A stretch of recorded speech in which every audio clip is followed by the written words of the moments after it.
इस कार्यक्रम के पुण्यार्जक हैं श्री प्रकाश जैन, सुधा जैन, अनुराग, तरु, शाश्वत जैन, सर्कुलर रोड, शाहदरा, दिल्ली। अनिल कुमार जैन, मधु जैन, अंकित जैन, साक्षी जैन, आशीष जैन, ईशा जैन, अनवी, आशवी, अरांश, शांति विहार, दिल्ली। श्री ज्ञान चंद, महेश चंद, राशि जैन, गौरव, नुपुर, निखिल, सोनम, संचित, तनु जैन, गज्जू कटरा, शाहदरा, दिल्ली। श्री सुरेंद्र कुमार जैन, स्नेहलता जैन, सचिन जैन, मधुलिका जैन, प्रणव जैन, पलवल। श्री सुरेंद्र कुमार जैन, सरला जैन, पुत्र पुत्र वधु, अंकुर जैन, शिखा जैन, पुत्र पुत्र वधु, मधुर जैन, कोपल जैन, पौत्री अदिति जैन, सानवी जैन, टियाना जैन, फरीदाबाद। तीन भुवन में सार बीते राग विज्ञानता, शिव स्वरूप शिविकार, नमहु त्रियोग समार के। त्रिकालवर्ती पंचपरमेष्ठी भगवंतों को नमन और वंदन। छह ढाला ग्रंथ का स्वाध्याय यहाँ पर किया जा रहा है। छह ढाला ग्रंथ अद्भुत ग्रंथ है। गागर में सागर भरा हुआ है। अनपढ़ को भी समझ में आ जाए ऐसा सरलतम ग्रंथ जैन धर्म का छह ढाला नाम का ग्रंथ है। जीवन की ढाल छह ढाला कही गई है। जीवन की सुरक्षा छह ढाला ग्रंथ के भाव को ग्रहण करने से ही बनती है। मंगलाचरण के उपरांत आध्यात्मिक कविवर पंडित दौलत राम जी ने तीनों लोकों में जो अनंत जीव राशि है, वो अनंत जीव राशि दुखों से मुक्त होना चाहती है और सच्चे सुख की प्राप्ति करना चाहती है। इसलिए हमारे वीतरागी संतों ने दुखों को दूर करने वाली, सच्चे सुख को प्राप्त कराने वाली सच्ची शिक्षा भव्य जीवों को प्रदान की है। तीनों लोकों में जितने भी जीव हैं, उन सबको प्रेरणा देते हुए हमारे कविराज कहते हैं, ताहि सुनो भवि मन तिरयान, जो चाहो अपनो कल्याण, मोहे महामद पियो वनादि, भूले आप को भर मत बादी। ये छंद छह ढाला ग्रंथ का सबसे मार्मिक छंद है। ये इस छंद में बहुत सारी बातें कही गई हैं। भव्य जीवों को ही धर्म का उपदेश दिया जाता है। अभव्य जीवों को धर्म का उपदेश नहीं दिया जाता, ना दिया गया है। भव्य जीवों को लक्ष्य करके ही संपूर्ण जिन शासन में, संपूर्ण जिनवाणी में धर्म का उपदेश दिया गया है। क्योंकि धर्म को श्रवण करने का सच्चा पात्र भव्य जीव ही होता है। भव्य जीव का स्वरूप आपके सामने बहुत स्पष्ट किया है।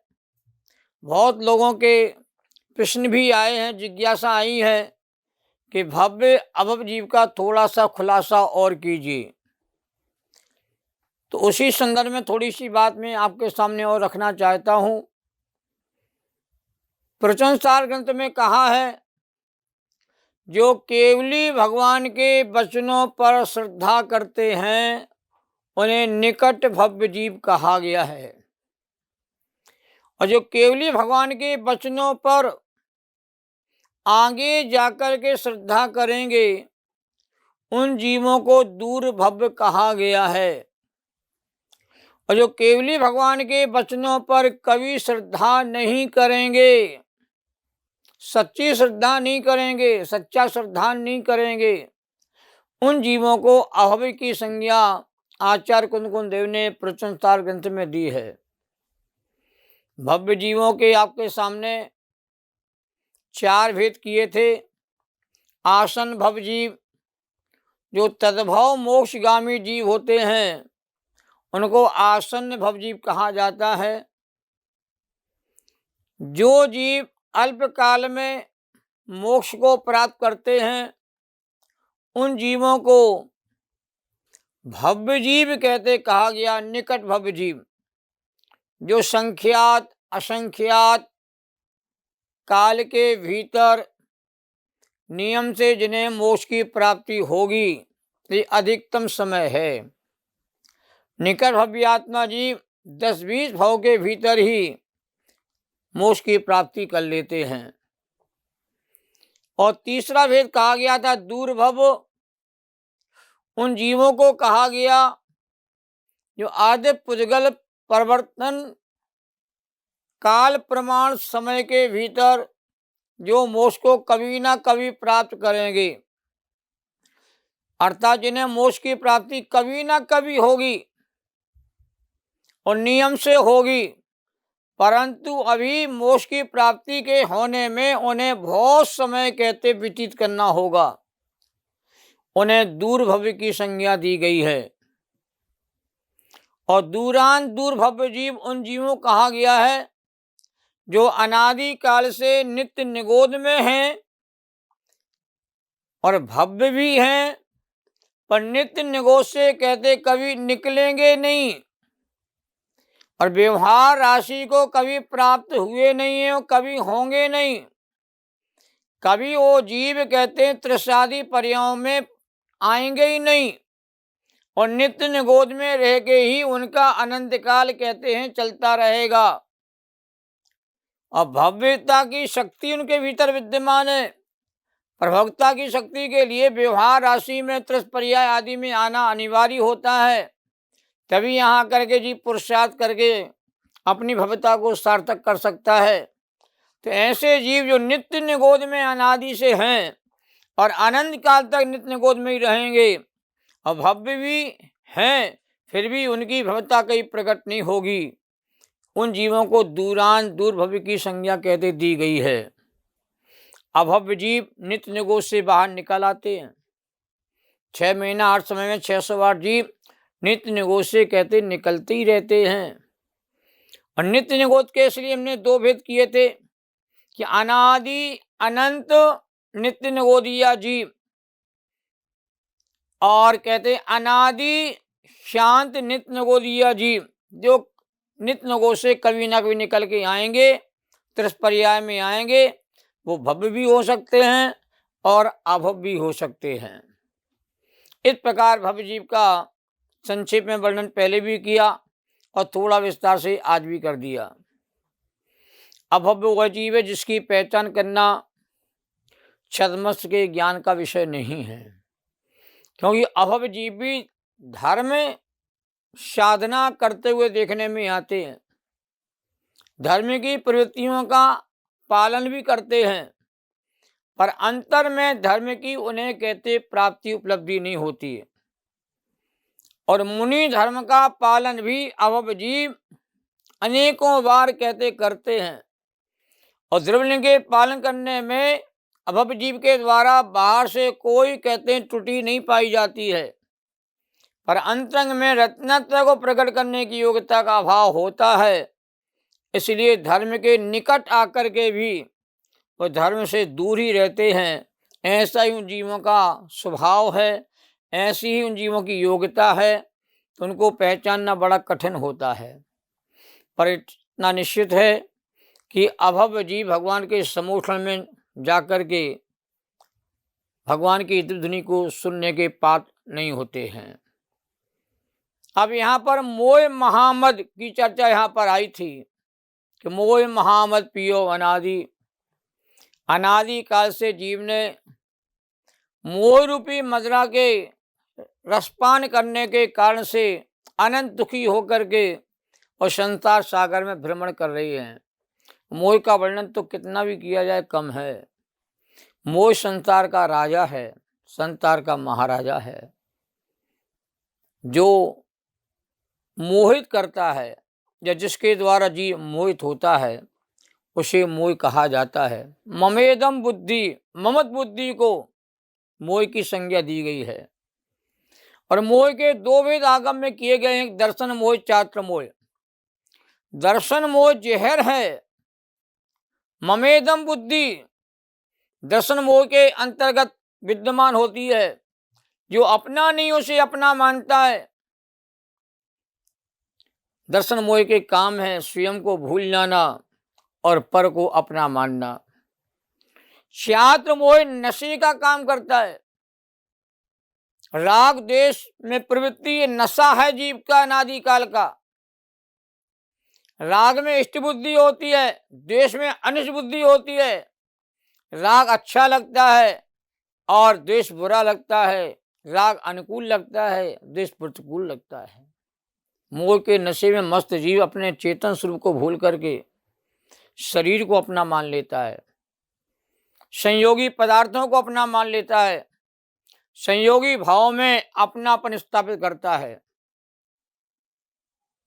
तो भव्य अभव्य के संदर्भ में और मोह के संदर्भ में थोड़ा सा मैंने आपके सामने स्पष्ट करने का यहाँ पर कार्य किया है।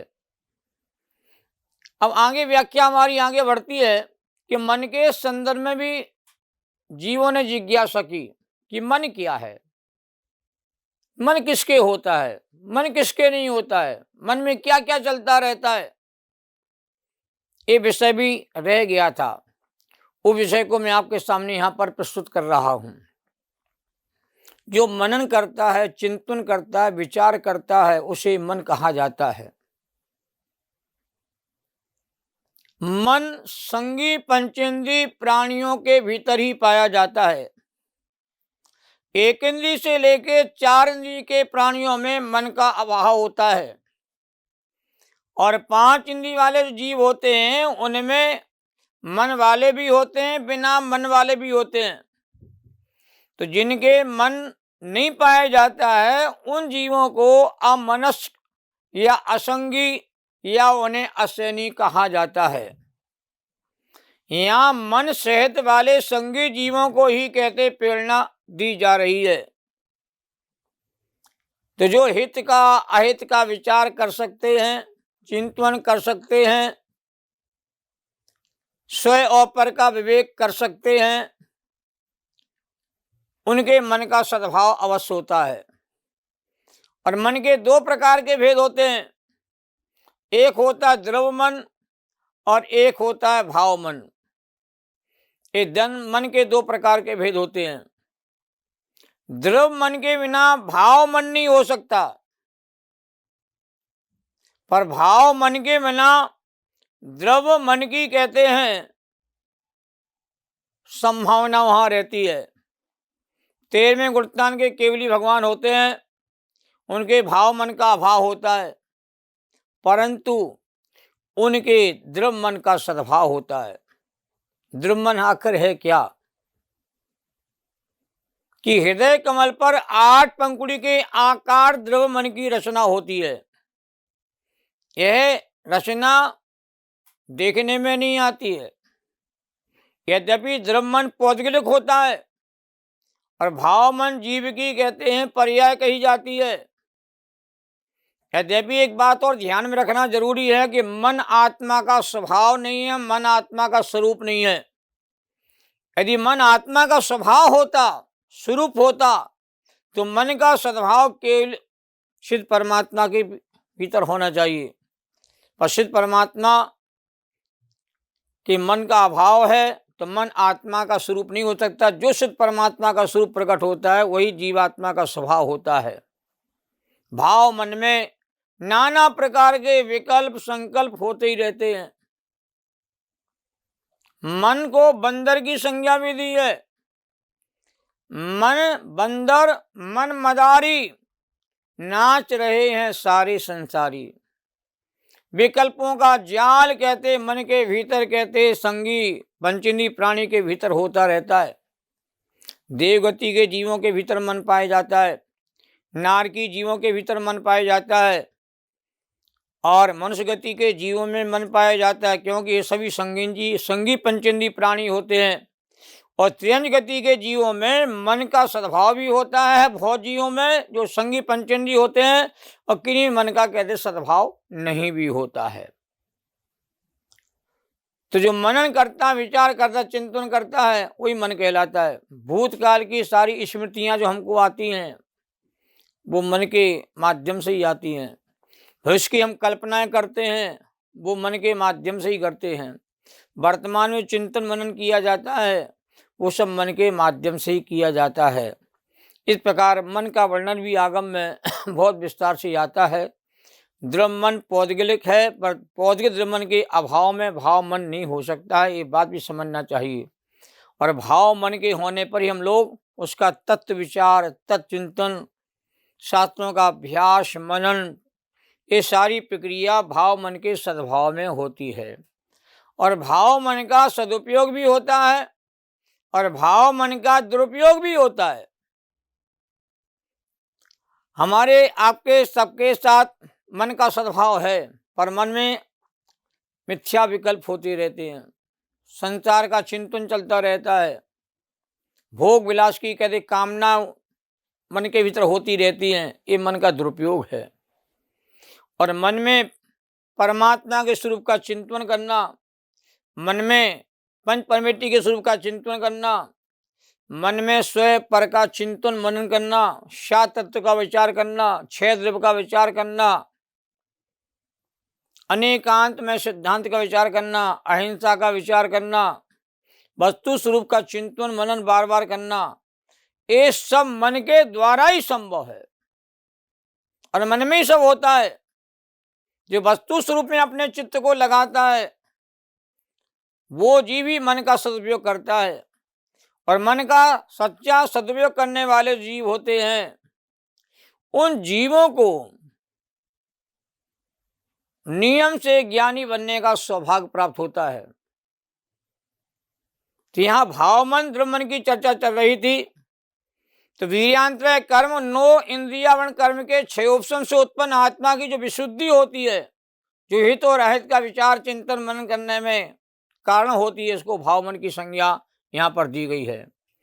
भाव मन भटकता है, भाव मन अटकता भी है, पर भटकते हुए मन को कहते हैं तत्व ज्ञान के सहारे से, तत्व ज्ञान के माध्यम से मन को कहते शांत और स्थिर किया जाता है। जब मन शांत स्थिर रहता है, तभी हम लोग कहते हैं शास्त्रों की बातों को, जिनवाणी की बात को, गुरुओं की बातों को हम सहज भाव से कहते सरलता से समझ पाते हैं। यही जिनवाणी के समझने के लिए भाव मन का सही हमें सदुपयोग करना बहुत जरूरी है। इस प्रकार से जो हमारा तीसरा छंद था, और तीसरे छंद में यही बात कही गई है कि ताई सुनो भवि मन थिर आन, जो चाहो अपना कल्याण। अपना कल्याण चाहते तो मन को एकाग्र करके स्थिर करके हमें कहते हैं जिन वचन का कहते श्रवण करना चाहिए।